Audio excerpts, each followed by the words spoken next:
प्रेरितों के काम अध्याय 22। हे भाइयों और पिताओं, मेरा प्रत्युत्तर सुनो जो मैं अब तुम्हारे सामने कहता हूं। वे यह सुनकर कि वह उनसे इब्रानी भाषा में बोलता है, वे चुप रहे। तब उसने कहा, मैं तो यहूदी हूं जो किलिकिया के तरसुस में जन्मा, परंतु इस नगर में गमलीएल के पांव के पास बैठकर शिक्षा प्राप्त की और पूर्वजों की व्यवस्था भी ठीक रीति पर सिखाया गया और परमेश्वर के लिए ऐसी धुन लगाए था जैसे तुम सब आज लगाए हो। मैंने पुरुष और स्त्री दोनों को बांधकर और बंदीगृह में डालकर इस पंथ को यहाँ तक सताया कि उन्हें मरवा भी डाला। स्वयं महायाजक और सब पुरनीय गवाह हैं कि उनमें से मैं भाइयों के नाम पर चिट्ठियां लेकर दमिश्क को चला जा रहा था कि जो वहां हो उन्हें दंड दिलाने के लिए बांधकर यरूशलेम में लाऊं। जब मैं यात्रा करके दमिश्क के निकट पहुंचा तो ऐसा हुआ कि दोपहर के लगभग अचानक एक बड़ी ज्योति आकाश से मेरे चारों ओर चमकी और मैं भूमि पर गिर पड़ा और यह वाणी सुनी, हे शाऊल, हे शाऊल, तू मुझे क्यों सताता है? मैंने उत्तर दिया, हे प्रभु, तू कौन है? उसने मुझसे कहा, मैं यीशु नासरी हूँ जिसे तू सताता है।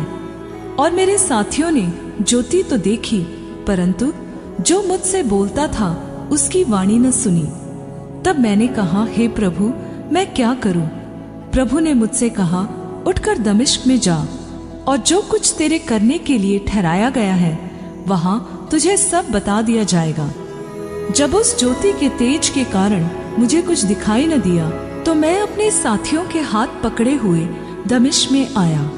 तब हनन्याह नाम का व्यवस्था के अनुसार एक भक्त मनुष्य जो वहां के रहने वाले सब यहूदियों में सुनाम था मेरे पास आया और खड़ा होकर मुझसे कहा, हे भाई शाऊल, फिर देखने लग। उसी घड़ी मेरी आंखें खुल गईं और मैंने उसे देखा।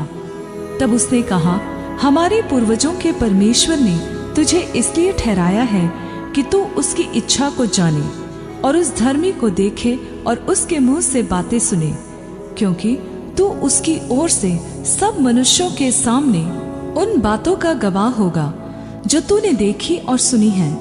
अब क्यों देर करता है?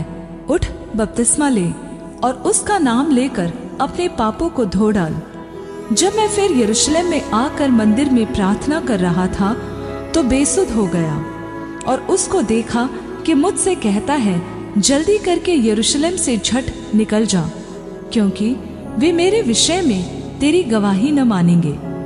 मैंने कहा, हे प्रभु, वे तो आप जानते हैं कि मैं तुझ पर विश्वास करने वालों को बंदीगृह में डालता और जगह जगह आराधनालय में पिटवाता था। और जब तेरे गवाह स्तिफनुस का लहू बहाया जा रहा था तब भी मैं वहां खड़ा था और इस बात में सहमत था और उसके हथियारों के कपड़ों की रखवाली करता था। और उसने मुझसे कहा, चला जा, क्योंकि मैं तुझे अन्य जातियों के पास दूर दूर भेजूंगा। वे इस बात तक उसकी सुनते रहे।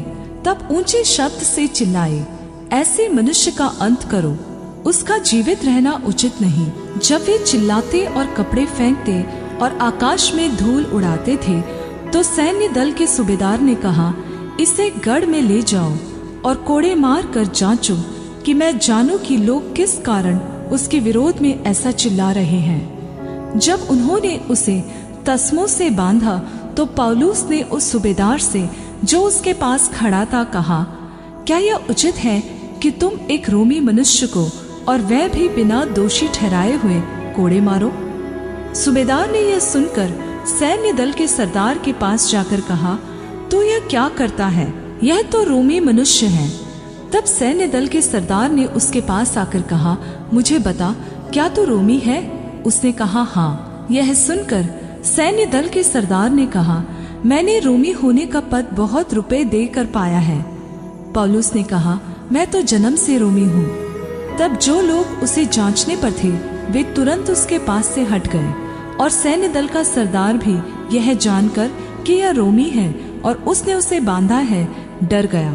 दूसरे दिन वह ठीक ठीक जानने की इच्छा से कि यहूदी उस पर क्यों दोष लगाते हैं इसलिए उसके बंधन खोल दिए और प्रधान याजकों और सारी महासभा को इकट्ठे होने की आज्ञा दी और पौलुस को नीचे ले जाकर उनके सामने खड़ा कर दिया।